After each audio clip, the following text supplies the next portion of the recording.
Did you see what Linda Lee said? Hello, everyone. This is Dwight Woods, the Jeet Kune Do Rebel, and welcome to the I Love Jeet Kune Do broadcast number 208. This is the one about applying Jeet Kune Do principles. As you're logging in, if you'd be kind enough to say where you're logging in from, hit the like button and feel free to continue doing so throughout the broadcast. If you are catching the simulcast over on the YouTube, please be sure to like, subscribe, and hit the notification bell as well. If you enjoy my work and you'd like to support the program, please visit jkdrebel.com, click on the Rebel Gear link, and that's where you'll see stuff like this.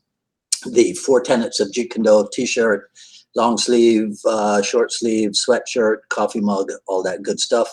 But of course, the best thing you can do is to share this video and spread the word about the I Love Jeet Kune Do broadcasts. Okay, so I'm not even sure if it's correct to say that if there's one area which separates the original Jeet Kune Do crowd, I'm going to use that ridiculous terminology for not even edification purposes, just because it's, I regret to say, it's an easy way to differentiate, I guess.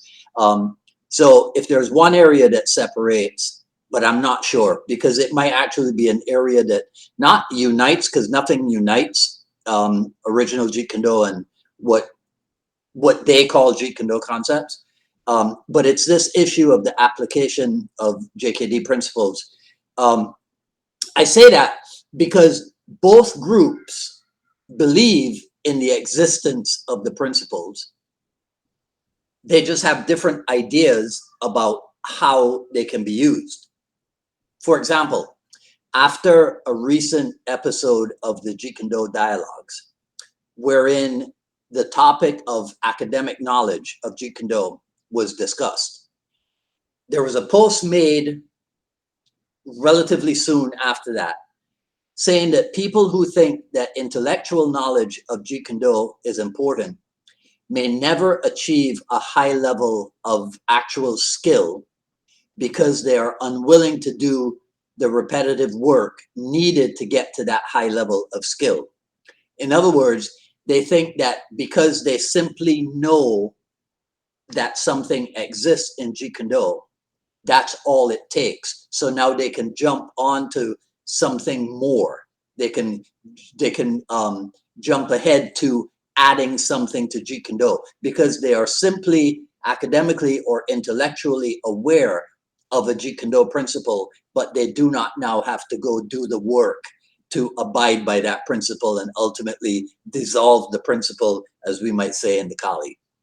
So interesting, because the funny thing is, if you ask people who make those kinds of statements for an explanation of the principles, more likely than not, what you might get is simply a restating of passages from a book like the Tao of Jeet Kune Do or any other Bruce Lee book.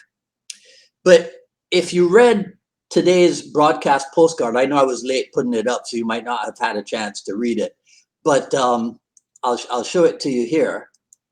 This was the best looking one that I found.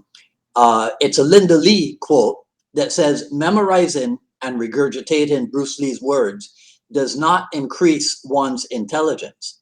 However, adapting his thoughts for one's own actions gives life to his words."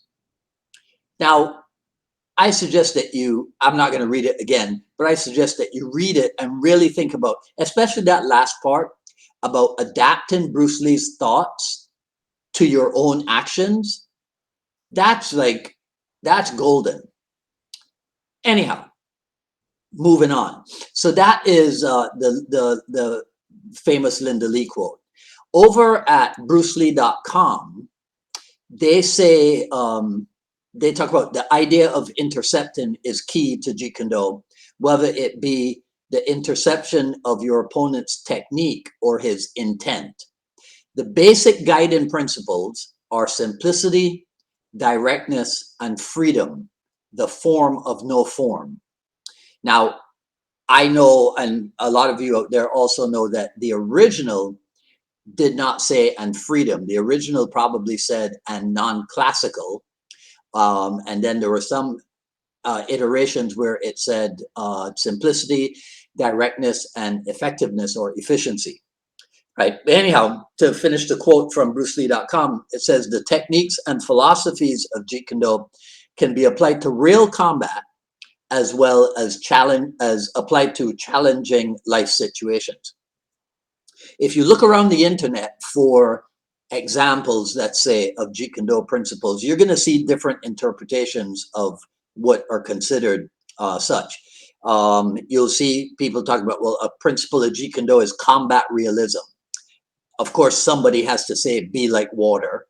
Some people even say that the 5 ways of attack is a major principle of Jeet Kune Do. And then I did find this one place that said that centerline is a major principle. And I think what we're talking about is centerline protection, right? Because it's like whoever controls the centerline controls the fight and that type of stuff. So interestingly, as a thought experiment, as an intellectual Jeet Kune Do experiment, as an academic Jeet Kune Do experiment, if you were to take any of these principles, whether they come from a source like Linda Lee or a source from, I'm sorry, if it comes from BruceLee.com or wherever, if you take it and you apply it, you can end up making whatever it is that you're looking at more effective. So here's what I mean. Take combat realism, right? And of course, you're aware that I am talking about inside of Jeet Kune Do or outside of Jeet Kune Do when we talk about the application of the principles. If you take, let's say you agree that combat realism is a principle of Jeet Kune Do training. That inside of Jeet Kune Do, you can say that that's what led Dan Inosanto to acquire a few pairs of the Japanese police baton training glove, which then they modified so that they could punch like boxers, but they could also trap and grab like Wing Chun men. Now, outside of Jeet Kune Do, still sticking to the principle of combat realism, after spending time with Bruce Lee, weren't there some leading karate notables who went on to create what we call full contact karate or kickboxing? So that's the principle of combat realism, whether or not you agree that that is supposed to be a guiding principle of Jeet Kune Do. It's fair to say probably the 3 most popular, or the rendition of Jeet Kune Do principle that's most popular is the whole simplicity, directness, and non-classicalness. It's a word, right? So if we break those down, simplicity.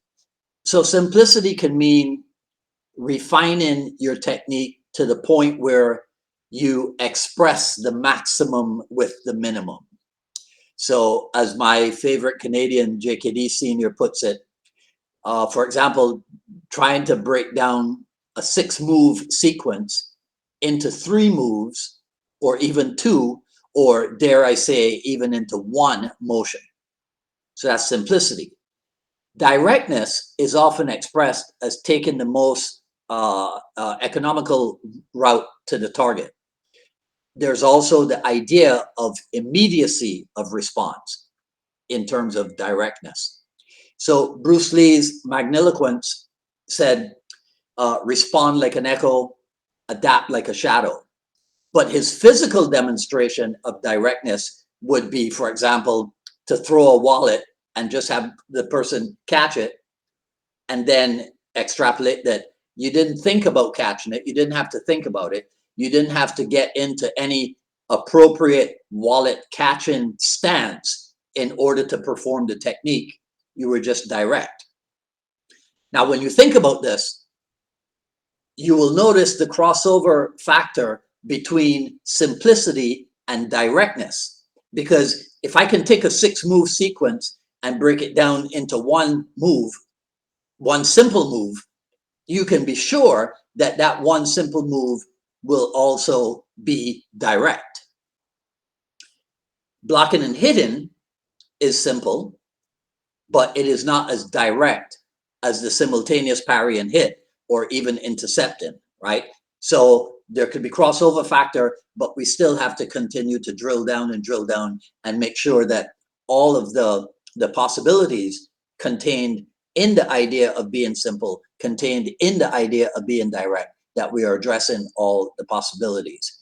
And finally, there's the element of freedom or effectiveness or non-classicalness or what have you. For Bruce Lee, this meant not being confined to the established way of doing things, as in the traditional arts. It was about rejecting the idea that there was one way to do things. You know, like I think Russell is on here, so Russell has heard me talk about, you know, in my favorite art to beat up on, Shotokan, right? When you do Heian Shodan, you have to go to the left first. You cannot go to the right. If you go to the right, you're doing it wrong. So there's one way to do it in the traditional art, and Bruce Lee rejected that idea because, as he said, a lot of times that so-called correct way is just, it's correct simply because it had been done that way forever. Non-classical can also mean personalizing, but in personalizing, making sure that you stick to a goal, for example, of maximum efficiency. So this can mean, and this is where I will lose some people, this can mean modifying what you already know, or heaven forbid, creating something new to solve a problem which you may not have previously encountered. I will lose some people with that statement, but it's okay. He's not my good friend, but I do listen, I do watch a lot of what he does, and we have communicated. From Kung Fu Report, Sifu Adam Chan, he said something really interesting the other day. He says that most people are not interested in identifying what they don't know. They're only interested in identifying what they do know, because then they sound and appear and also feel like they know what they're talking about. So you just stick to what you know. So if you know a lot of quotes from the Tao of Jeet Kune Do, you stick to that. If somebody asks you a question about something that you don't know, you're not interested in finding out more about that, because if you have to talk about something that you don't, if you have to identify that you don't know about something, then you might lose the security in how you think you're perceived or whatever. So anyhow, I'll leave you with this, just so you know.